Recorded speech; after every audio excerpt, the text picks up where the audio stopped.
I didn't bring any samples other than the fact that the flying geese unit looks like this. And you can use it for star quilts. You can use it as a border. It looks very pretty as borders. The Dutchman's puzzle uses flying geese. So there's different ways that you can use the flying geese. The flying geese unit looks like this. Okay, this top one here. If you take it apart, you can see that it's made up of two elements, or two block types. That's a half square triangle and a quarter square triangle. So the basis of the half square triangle is if you add on 7/8 of an inch to the finished side, you can make your templates without using a ruler. For the quarter square triangle, you add 1 1/4 inches to the outside as well. And make them any size. You don't have to use a ruler or templates. But I'm going to tell you a little about the whole process because I'm a perfectionist, real perfectionist. And when I started quilting, we were piecing by hand because that was the most accurate method. And then all of a sudden these rulers come along. Okay, the rotary cutter, the rulers, the mats. That was an amazing thing to us when that. It was kind of like when the first time you saw color TV. You remember that? Wow, Wizard of Oz. It was cool. So, all right, sounds great. I still, even though I use rotary cutters, I still want it to be perfect. So, I think the biggest problem with the flying geese is you're dealing with bias edges. But before you start quilt or before you start piecing, you need to really go back and make sure that you're using a scant 1/4 inch, because sometimes I think we forget where we're eyeballing the fabric as it's going through. So just maybe every now and then, so often, just check and make sure you've still got that 1/4 inch going. The other thing is pressing does matter. I've seen demos where people have taken, they've done strips, and the strips are wrinkled. And they're teaching about rotary cutting. If your piece is wrinkled, it's going to mess things up. It just is. It's not correct. So make sure pressing matters. Press, press, press. We learned that in 4-H. We always want to press. Sometimes I add some starch and the fabric's kind of, soft. But always press. Make sure your fabric's pressed before you start cutting. So, I wanted to touch on two, just kind of revise, or go over here, that this is a half square triangle, okay? It's been cut, the square's been cut just right down the middle. These two are straight grain, cross grain, but right across here is the bias. And whenever you try to put two bias pieces together, they kind of want to fight each other and kind of move. So to me, that's kind of one of the hardest things when you're doing flying geese.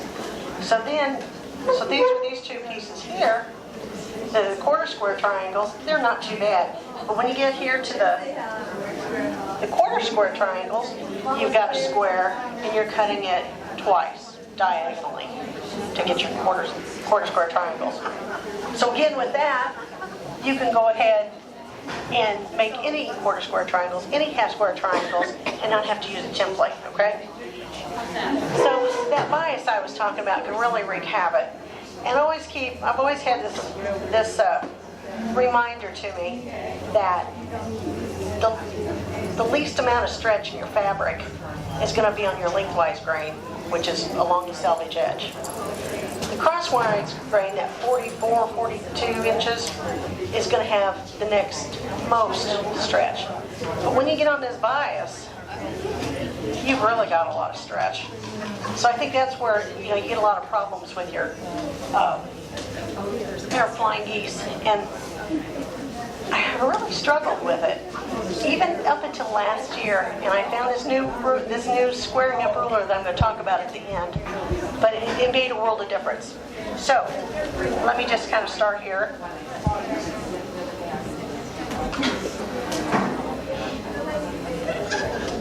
OmniGrid makes two kinds of triangle rulers. There's one for the 1/4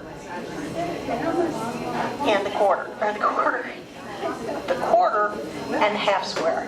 The half square, these things are kind of hard to see.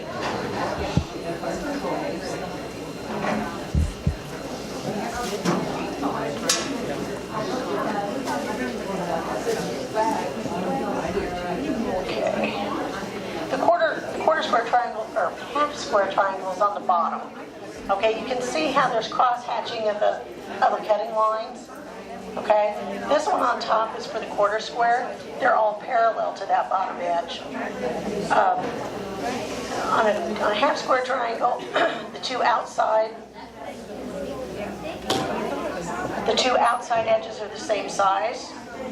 When you get to the quarter square triangle, this long edge on the bottom is twice the length of the height. Okay? So, when I use these rulers, I use them with strips, okay? And on here again, when you cut your strip, you want to cut it a half-inch larger than what your finished unit's going to be, or whatever's on this line here. A lot of the others, they have extra built in, maybe I think an extra quarter of an inch, something like that. So these are all half an inch over, and this will be easiest.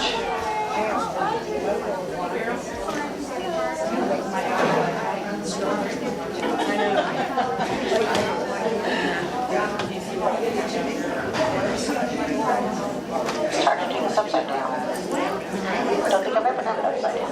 Yeah. So you would lay it on the bottom line. I want this to be a 3-inch finished block, so I would lay the line right here on the bottom. And it hangs over the top, and that's because we want that top piece to be squared off instead of pointing. Because sometimes when you get the points you're trying to sew, they kind of want to move around this way. So that's why they have it chopped off at the top. When you're using a quarter square, I know that it's going to be twice. So that was for 3-inch. This one's going to be, I'm going to line it up right on the bottom at the 6-inch mark. Okay? So and then I'm going to cut it with a rotary cutter on all edges. Once I get that done, I'm going to sew a half square triangle to the quarter square triangle, flip it back and press it. And when I press, I don't press like this. I actually press and put pressure on it. Now sometimes I'll find out I've got a wrinkle there, and it usually shows up when I go to square it up. So I have to go back to my iron and just kind of gently move it over and press it again. Once I've got that done, then I'm going to add this piece onto the edge and sew. Okay? Once I get that sewed, it's going to be a flying geese pattern per unit. Okay? The biggest thing you want to make sure is that you've got a quarter of an inch up here. Okay, because you're going to be connecting that or sewing that to another flying geese or another unit of some sort. If you don't have that quarter of an inch up there, you're going to be in trouble.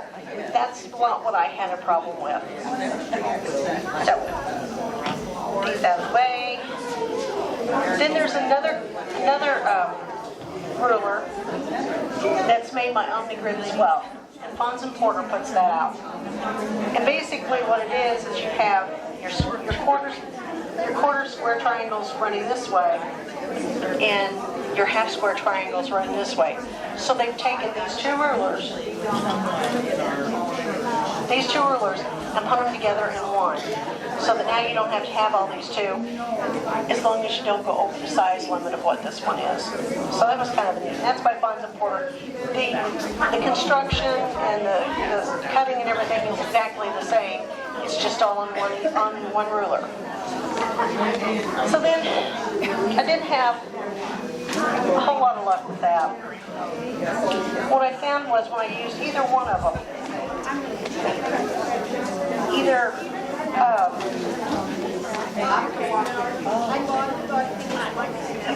they were kind of swaying a little bit, and that, or I got too deep in my seam and it just didn't come out square. So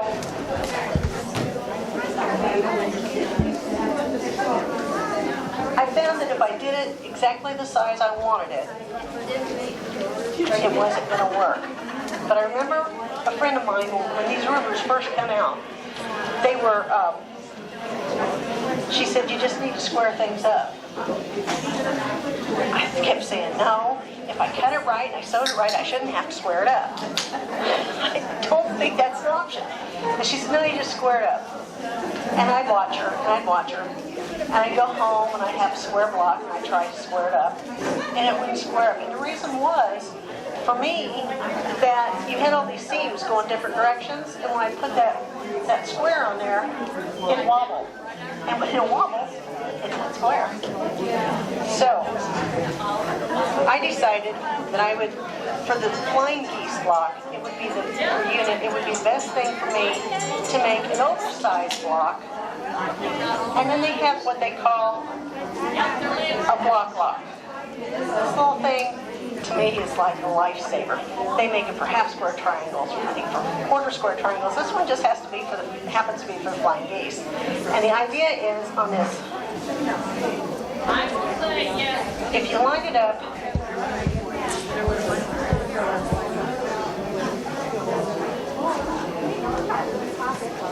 if you line it up right in here, it actually stops. It doesn't go. It doesn't shift. It doesn't move. You don't have to put any kind of tape on the back of it to make it work right. It just slides right up in there. And then I could cut my block down. And it was the right size. Just slide it. Yep. So that's what I ended up doing. And so once I get it lined up in there, I just cut all around it and even it all up. That was a lifesaver. I can't, these blocks, these are expensive. But they're worth every bit of it. I really, really have enjoyed them.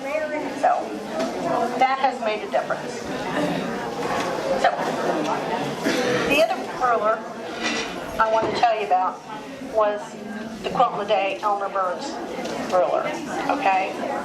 It's almost, if she'd have just taken this one step further, like and put this block in there, it would be great. Or block, it'd been great because it'd been all in one. So this is a little bit different in that you're going to take two pieces. One of them, I believe, is 5, and this one is 7.5. And you're going to lay them right sides together on top, so there's kind of an even margin around. You're going to take, and you're going to draw a line from here to here. Okay? Then you're going to sew on either side of that. And then when you get done, you're going to cut it right up the middle. Don't come out here. I'm sorry. So I'm just going to cut it right down the center. And this is what this block looked like before I started hacking on it. And you're supposed to do this without cutting your fingers off. That's really important. So then you're going to have two pieces that look like this, okay? And you open them up, and you're going to take them to the ironing board, and you're going to press them. Not scooch them, you're going to press them. And then you're going to put right sides together, opposites. Right sides together, opposites, so that they're like this, okay? And you can see how they kind of stagger a little bit. They're not completely lined up together.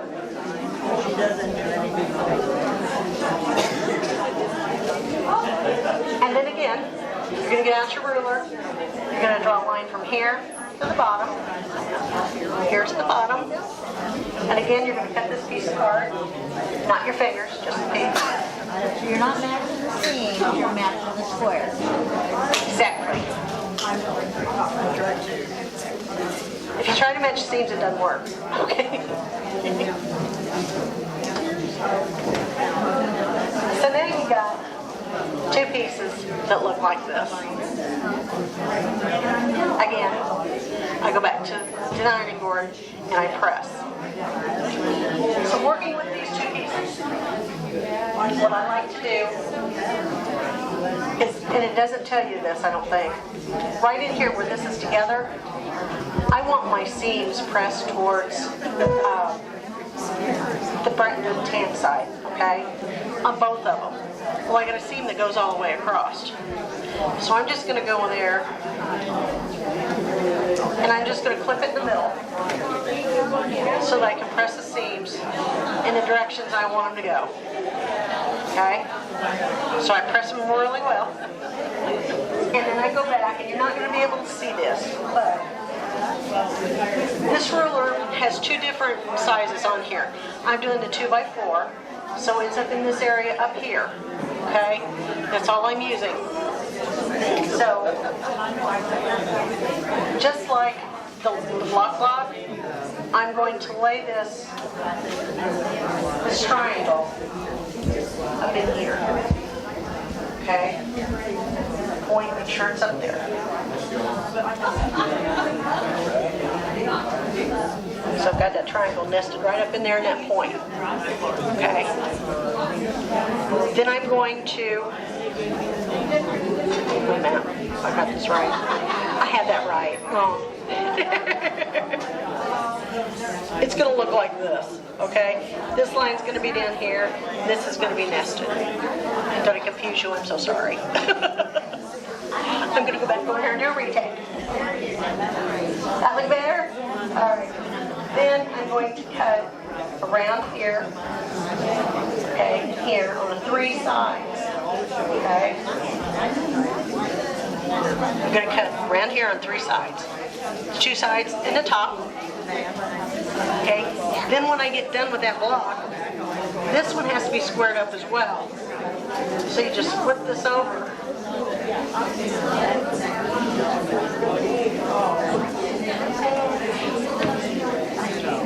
It's going to look like this now. You're going to flip it over, and this usually has something hanging out on the bottom, and you trim it off so it's even as well.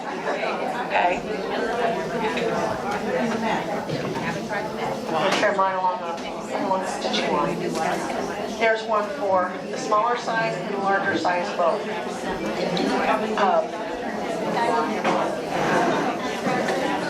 There are other rulers.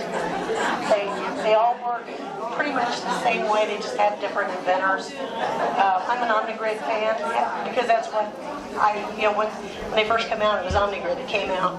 So that's what I use pretty much. But with this right here, the block, you can just use half square triangles, quarter square triangles, make them oversized, and then just trim them down with this.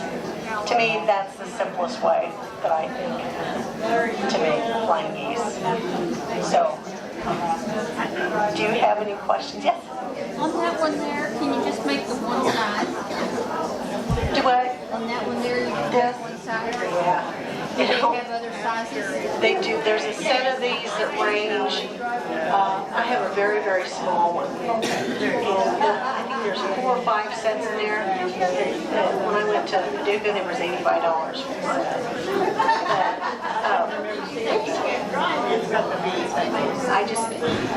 I can't say enough about these rulers. They just seem to make a difference in my piecing.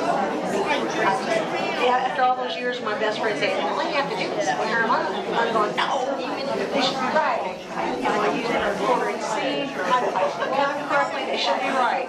So this is a saving grace, I think. Are there any more questions? Alrighty. I hope you learned something.